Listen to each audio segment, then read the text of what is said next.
looking at the winter of 1913-1914, not only the snowiest on record over the last 115 years, but also pretty cold at times. 14 below zero on this day back in 1914. And 1957, well, it would be 73 degrees as we speak. Well, we're going to look and show you what's going on with the river.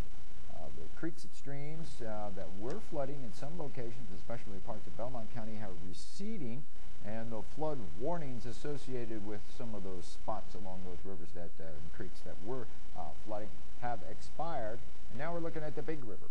As expected, yes, it will continue to rise over the next couple of days, but no, it won't get near flood stage. Flood stage 36. Latest forecast says maybe 27, which is 9 feet below flood stage Sunday morning early. Currently it's at about 24 feet. Temperatures outside right now, well, we'll get to the watches and warnings. There is still a winter storm warning just to the north and west of our area, but I think it expires around 7 p.m. We're got some flooding in the parking lots down near the Mon River in downtown Pittsburgh. That's about it. We got wind advisories out to the west, and then some places out to the east, or I should say the east, and then out to the west. We're looking at some counties with creeks, streams, and rivers over their banks. Here's what we got on our thermometers. Well, we only got up to about 35, I think was the high today. Winds continue to blow out of the north. It's interesting. All you had to do is go about 20 miles to the south and east, and they had temperatures up near 40.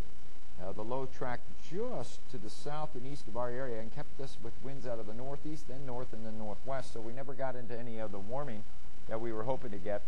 I was expecting a high of 40. It looks like we only got up into 35. 32 in Wheeling. We got 31. Steubenville 32. Washington 34. Cambridge 33. New Martinsville. Winds are whistling out of the northwest, and pretty good clip at about 12 to 18 miles an hour.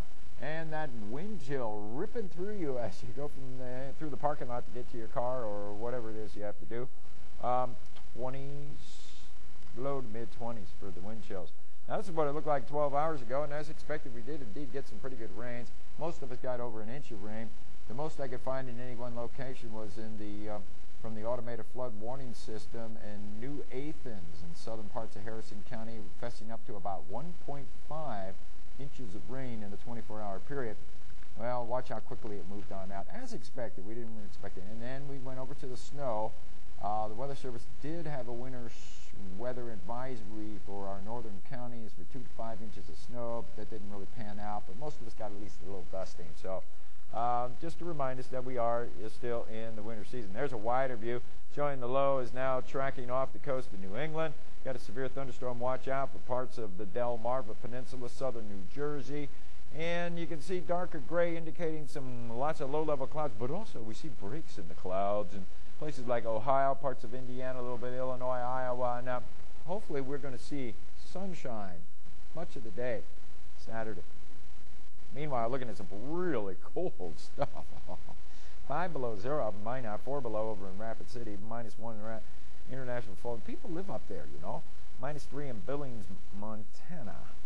Meanwhile, sunny Florida, 81 degrees. You had a nice 78 in Brownsville, 79 in New Orleans, and 68 in Wilmington, North Carolina. But this cold air is going to continue to move in our direction, and we're going to wake up tomorrow morning with the lows down near 20 and frost on many a wind chill. Here's a wide view showing all the watches and warnings. Fewer colors than we had yesterday. They do have some severe thunderstorms right now in southern and southwestern parts of New Jersey. And then we have these winter storm warnings that go from northeast Ohio, northwestern Pennsylvania, most of New York, up into interior sections of New England and the coastal areas of Maine. And then you're looking also at some flood watches, southeast New York, Connecticut, into much of Massachusetts. And then the blue, the light blue here, it calls wind advisories, wind warnings when it's a solid blue. So, you know, there's a lot going on. And then the aftermath of the system, creeks, streams, and rivers over their banks in Arkansas, Tennessee, Kentucky, Ohio, Indiana, Illinois, Missouri, Iowa, up into South Dakota, North Dakota. Wind chill advisory, northeast parts of Montana. Winter weather advisories, winter storm warnings, all sorts of nasty stuff. Sierra Nevadas, up into Nevada and Utah, and high elevations in Colorado, and the Front Range of Colorado Rockies, and down into parts of New Mexico. So you can see there's stuff going on. There's the low. There's a third satellite and radar view for you to show the storm moving on out. Well, time to go to Predictor. Predictor is pushing that low off the coast of New England rather rapidly. I'll push the button here. It's not advancing real well. And then we have kind of like a weak bubble of pressure here. I might be able to put like a stationary front there or something. But we've been trying to throw some snow just to the north of the area Saturday into early Sunday. But the big system to watch will be the next rainmaker. And this one's going to be really producing a lot of rain, kind of like the last one did. We'll probably get an inch of rain out of it. And there we are Monday afternoon with the cold front coming through, but still very warm all the way out to like Chicago. Well, it's changing over there maybe a little bit, but really comes down. River will rise again like Tuesday and Wednesday, the big river. The small creeks and streams also will go up on Monday. And then on Tuesday, the big river will go up a bit, but not expecting any flooding. There we are, 2 p.m. Tuesday, no problems there.